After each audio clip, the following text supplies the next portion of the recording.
have Newcastle United just found the solution to staying and expanding St James's Park?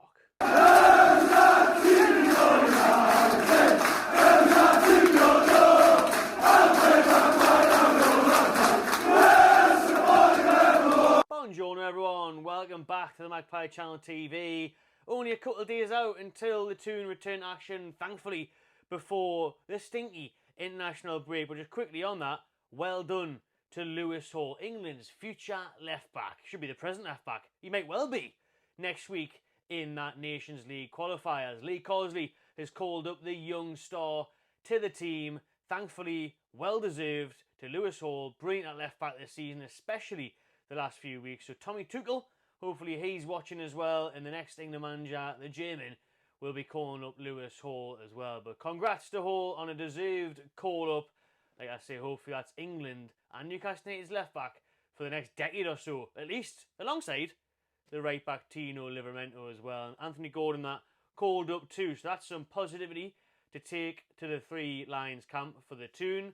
We're all caring about this weekend, and we'll be here tomorrow for Eddie Howe's press conference reaction and the preview of the Forest game. But before all that, let's talk about the hot topic that will always, and has always been the hot topic since the takeover, to be honest, since the demand. Newcastle have sold out every Premier League and Cup game at St James's for the past 3 years. There is a massive waiting list of members and potential season ticket holders for every single match and campaign. So we need a solution. Do we extend St James's Park or do we build a brand new stadium? Well, I don't know. I'll let you know that right now. This is off an article that's came out, and guess what? Nobody knows. And the few selected that do know can't say a thing because they are all under NDAs, and nothing will be announced until it is publicly available come next year. The start of next year, the feasibility study, phase 2, will eventually be out, and we will all know then and can all put all this speculation to bed about what's going to happen with the future of our stadium. Will it be St James's Park? Will it be a new St James's Park? How are they going to expand it? We're going to touch on this article that came out last night, I think it was, from iNews about a potential 10,000 super stand at the Gallowgate. That could be a solution, but these are also, and I'll make it clear to you now, this is also not facts. It's not them saying that, you know, this is definitely going to happen, because as I've just said, and as they'll say, nobody knows what's going to happen. But it's just an idea. It's just a project. And it's just something that could be feasible. They've actually reached out to very specific people, respected people in this field, far more than me and you. Well, maybe not you. You might be watching. You might be a leading architect. Let us know in the comments if you are.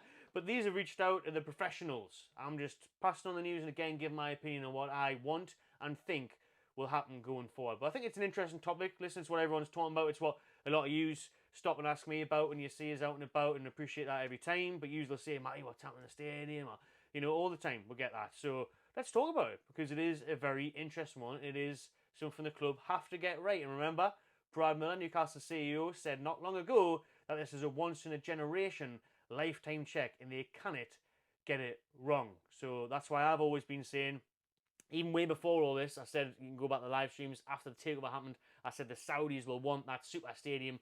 They'll want a brand new shiny one. We'll need it for revenue. And every single day that passes, that seems more clear to me. And after statements like that from our CEO, it looks like it points in that direction. To be honest with you, I will still take that standpoint. Because if you spend, in this article as well, by the way, they say it will cost a good few hundred million, maybe even matching Everton's 800 million that they spent on their brand new stadium. So it could cost Newcastle nearly £1 billion just to add 10,000 seats on the Gallowgate, taking it up to 65,000. Is that once in a lifetime? Is that generational? If we go on the road that we hope we're going to do, if we can actually spend some bloody money, FFP and that, and we can get there in 10 years' time, we actually do win a Premier League and start competing at the upper echelons of world football and Champions Leagues and everything, is that going to be good enough? No. No, it isn't. So in 10 years' time, are they going to have to go again? Oh, man, we really wasted that 900 million, didn't we? On bloody 10,000 seats. We should have just built a new one. We've got to do it all over again now. Not that money is an issue for the Saudis, but to be fair, it's that point where you just think, well, are they going to really waste all that time, energy, effort, money on staying and expanding by several to 10,000 seats when you could potentially pick out a site and build an 80,000 seater stadium? Multi-purpose. Get everything there. it's the latter for me. I think it will have to be the latter, to be honest with you. And people are changing their minds on that now. I've been sticking to that one for me. Like, it has to be the new stadium, because to be honest, the way things are going, the way things are panning out, it just points towards that for me. And imagine if these owners don't capitalise on a potential site now. If you let it believe it will be Leazes Park or wherever, we all know they want it to be in the city centre. So if it's there and thereabouts, something could change. In the next decade, there'll be student accommodation there. There'll be a new bar plaza. There'll be new hotels. You know, someone might just build some houses on it again. So can they really afford to spend all this money on expanding, lose out on potential sites, and then have to build a brand new stadium in 10, 20 years' time anyways? Let us know. I really did my thoughts in the start of the video, in the middle here, than at the end. So let's just dive in quickly what this article actually says about building 10,000 seats to make it a super stand. Super Gallowgate. Okay, so they have been given hope of a spectacular solution to one of the major obstacles in expanding St James's Park. The club plan to open talks with the operators of the Tyne and Wear Metro in the new year as they advanced stages of a feasibility study on stadium redevelopment.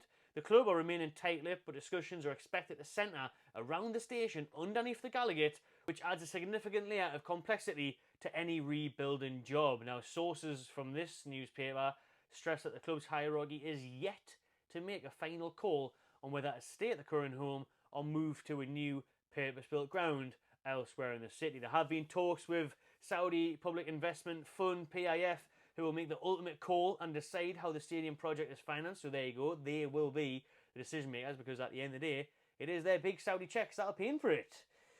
iPaper understands the club's majority owners remain firmly committed to this stadium project, despite PIF Governor Yasir Ramian recently announcing that the fund plans to cut future overseas investments to concentrate on local projects back home. So there was rumours the other week that because of what Yasir had said about maybe they were cutting back on one or two things abroad, that would impact Newcastle United. That is not the case, because the costs and difficulties around the St James's Park expansion or a new stadium were already factored into PIF's initial business plan, and there'll be no unsuspected surprises thrown up by the feasibility study, paving the way for concrete progress in 2025.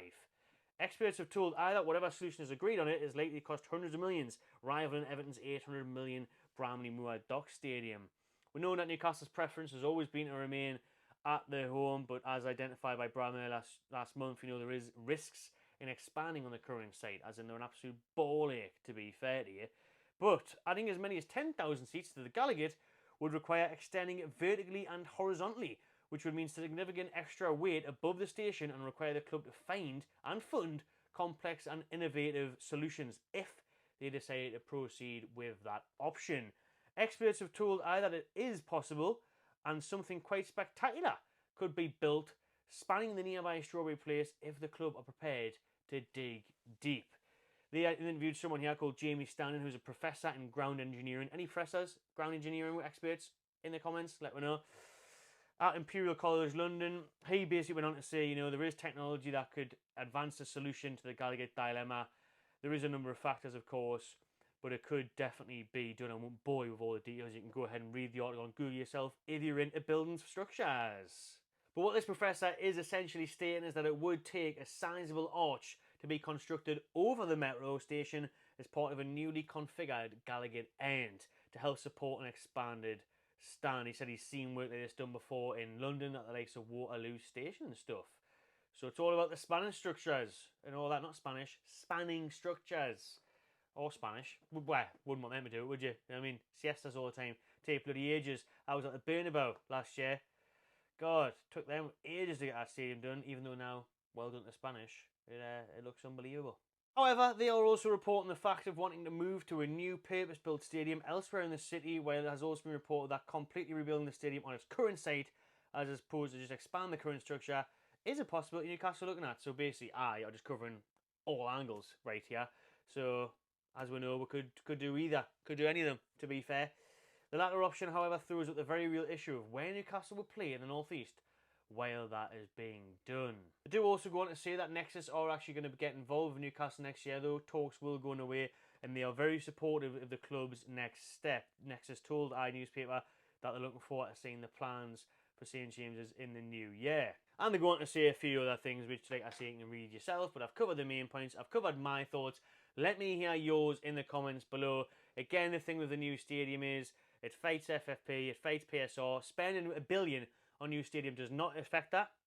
And then it means you can increase your revenue by all the ticket sales, merch, pies, paints, NFL. All this multi-purpose built stadium stuff doesn't go away. Sam Fender will be back. Everyone will be back. Instead of Beyonce going to the stadium late, she can come to the Tuna now. McGregor can have his next fight there, if he'll ever fight again. You know, he's in Tuna last week. Get him in the ring. So all these things could be happening at St. James's. Different events, venues taking place, making money, so we can actually spend money in the transfer market, which at the end of the day is what we all want. Yes, historically, the tradition, the culture, I'd love to stay at St. James's Park. But for me, as I've said all along, it just seems like you have to move with the times. We have to get that brand new, super shiny stadium built so we can compete with the best teams. If FFP wasn't a thing, then you would just go for it. Stay at St. James's Park, spend 500 million every transfer window, win the lot, like Man City did. But to be fair, you know, again, there's 10s, 20s, 30s, thousands of people waiting for a ticket every single match day. So those fans are missing out. I know you lot at home watching are missing out. Fans all over the world that are watching, missing out. So, yeah, it makes sense for everyone, to be honest with you now. And we'll create our own history again, man, at the new stadium. And we'll get the atmosphere going just as good as we do now at St. James's. Although it has to be in and around the same site for me. It has to be the city centre. I'm not a fan of moving it out the centre at all. I think that'll be awful. But we'll wait and see anyways what the feasibility study comes out with. I'm sure they will try their best in a way to keep everyone happy, which you never can do. But in terms of at least keeping on the site, I think it will soften the blow a little bit, if that is possible. Or will they think, you know what it is, we'll see how this goes. We'll see how it goes for the next 5-10 years. We'll just hire a few $100 million at it, get 10,000 on the Gallowgate, build this new stand, freshen things up a bit, and we'll get to around 65,000. And hopefully that does it for a while. But that's not once in a generational. That's not what Brad Miller, the CEO, said just last month. So that'll do. Please subscribe to the video, give it a like if you enjoyed it, and let me know your thoughts in the comments below. Stay tuned to Magpie Channel TV for all the content this weekend. Forest on Sunday. Enjoy yourselves.